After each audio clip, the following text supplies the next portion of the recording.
perkara. Sebelumnya, izinkan saya memperkenalkan diri serta rekan saya.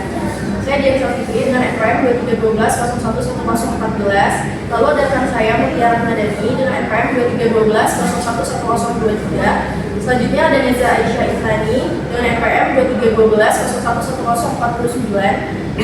Dan yang terakhir ada Afdal Mara Aziz Zulfikar dengan NPM 2312-011531. Untuk mempersingkat waktu, mari kita mulai pembahasan pada pagi hari ini. Baik, untuk materi pertama itu mengenai pengertian tahap pemeriksaan perkara. Nah, tahap ini merupakan langkah awal sebelum pemeriksaan pokok perkara dimulai di persidangan. Jadi bisa dibilang tahap ini adalah langkah awal agar nanti segala persiapan proses persidangan dapat berjalan dengan lancar dan tidak ada cacat hukum ketika persidangan. Nah, dalam hal ini melibatkan beberapa pihak. Yang pertama itu ada panitera yang menyiapkan berkas perkara. Yang kedua itu ada ketua pengadilan yang menunjuk majelis hakim. Yang ketiga itu ada hakim kedua yang menetapkan hari persidangan. Yang keempat itu ada juri serta yang melakukan pemanggilan terhadap para pihak secara sah dan santun. Nah, pada tahap ini penting karena memastikan kedua belah pihak dapat memiliki kesempatan yang sama untuk didengar sesuai dengan azas kemudian antara parten yaitu hak didengar secara seimbang.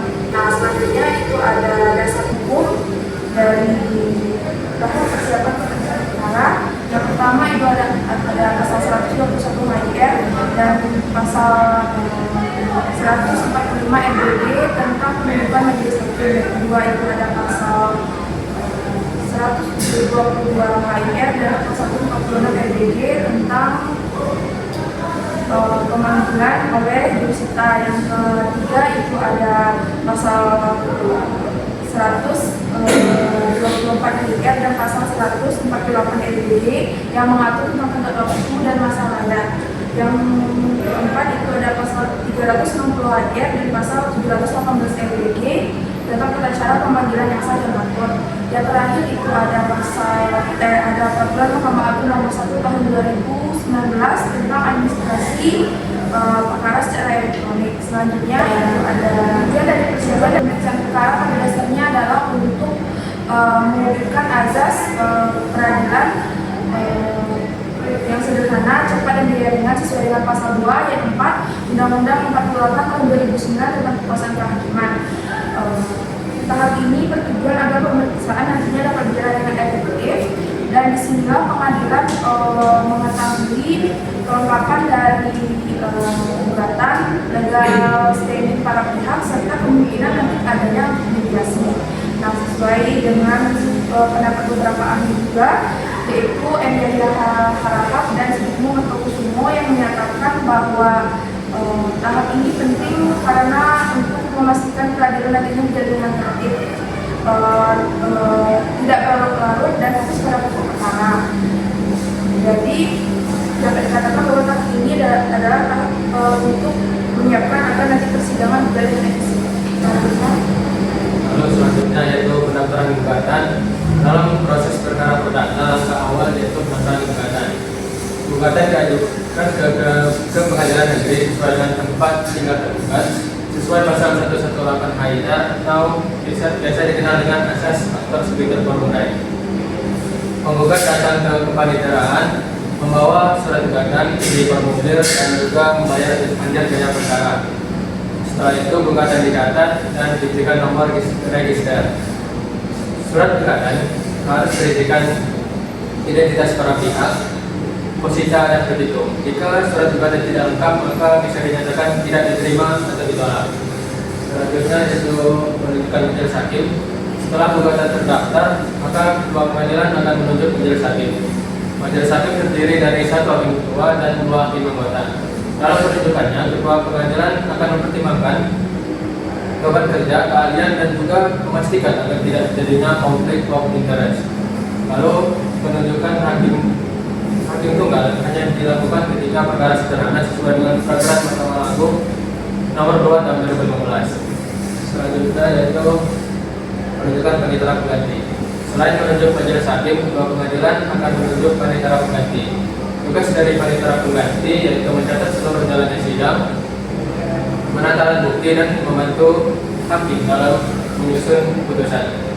Penunjukan ini dituang dalam surat penetapan majelis hakim yang berisikan nomor perkara, nama para pihak, hakim, panitera, dan tanggal penetapan. Selanjutnya akan dibicara. Selanjutnya ada penetapan hari sidang dan pemanggilan para pihak. Yang pertama adalah pendaftaran sidang. Proses ini dimulai ketika surat gugatan telah didasarkan secara resmi oleh panitera pengadilan. Yang kedua, ketua pengadilan kemudian mengeluarkan penetapan untuk menentukan hari dan juga jam dilaksanakannya pemeriksaan di muka pengadilan. Lalu yang ketiga ada jurusita akan memanggil para pihak yang berperkara, yaitu penggugat dan juga tergugat, karena hanya panggilan dari jurusita lah yang dianggap sah dan resmi secara hukum. Yang keempat adalah saat jurusita melakukan pemanggilan terhadap terdakwa, jurusita akan membawa satu salinan surat gugatan yang nantinya akan diberitahukan kepada tergugat, dan tergugat memiliki hak untuk menjawabnya. Selanjutnya yang kelima adalah pemanggilan untuk menghadiri sidang baru dianggap sah apabila pemanggilan tersebut diterima langsung oleh para pihak yang bersangkutan dalam kurun waktu 3x24 jam sebelum sidang dilaksanakan. Selanjutnya yang keenam ada jurusita akan menyerahkan bukti pemanggilan atau gelas kepada hakim sebagai bukti bahwasanya jurusita telah memanggil pihak-pihak terkait secara langsung. Selanjutnya ada pemeriksaan kelengkapan gugatan. Pemeriksaan kelengkapan gugatan sendiri bertujuan untuk memeriksa apakah gugatan yang diajukan sudah memenuhi persyaratan atau belum.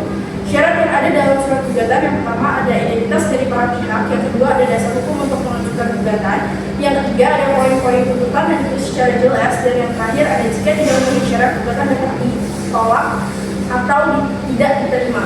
Lalu selanjutnya adalah upaya mediasi. Apa itu mediasi? Jadi mediasi itu sendiri merupakan salah satu proses penyelesaian sengketa yang dilakukan oleh kedua belah pihak untuk mencapai suatu kesepakatan bersama atau perjanjian perdamaian dengan ditengahi oleh pihak penengah, yaitu mediator. Nah, berdasarkan peraturan Mahkamah Agung nomor 1 tahun 2016, hakim itu diwajibkan untuk mengupayakan proses mediasi pada setiap perkara perdata yang diajukan pada pengadilan tingkat pertama. Nah, mediator sendiri itu dapat berasal dari kalangan hakim maupun kalangan non-hakim. Nah, untuk kalangan non-hakim sendiri itu diwajibkan memiliki sertifikat sebagai seorang mediator dan diakui oleh Mahkamah Agung. Salah satu pihak atau kedua pihak itu dapat dikatakan tidak beretikat baik apabila melakukan hal-hal sebagai berikut. Yang pertama itu adalah tidak hadir pada saat telah dilakukan 2 kali pemanggilan secara yang sah tanpa adanya alasan yang sah. Lalu yang kedua, kehadiran tersebut telah menyebabkan mengganggunya jalan atau proses dari mediasi tersebut tanpa adanya alasan yang sah. Dan yang ketiga, meskipun hadir, tetapi mereka tidak menandatangani dari kesepakatan bersama atau perjanjian perdamaian yang telah dikeluarkan oleh hakim. Mediasi ini dapat menghasilkan 2 hasil, yaitu yang pertama apabila mediasi berhasil. Nah, apabila mediasi berhasil, maka hakim akan mengeluarkan suatu akta perdamaian yang bersifat berkekuatan hukum tetap dan wajib dipenuhi oleh kedua belah pihak atau dipatuhi oleh kedua belah pihak. Dan yang kedua, apabila mediasi gagal. Nah, apabila mediasi gagal ini terjadi karena apabila salah satu pihak itu tidak hadir. Nah, apabila penggugat tidak hadir, maka gugatan itu dinyatakan gugur, dan apabila tergugat yang tidak hadir, maka dapat dilakukan putusan suspend. Nah, apabila mediasi ini gagal, maka persidangan akan dilanjutkan ke tahap selanjutnya, yaitu adalah pembacaan gugatan. Sekian presentasi dari kelompok 1. Kemudian kurangnya mohon maaf. Kami akhiri. Wassalamualaikum warahmatullahi wabarakatuh.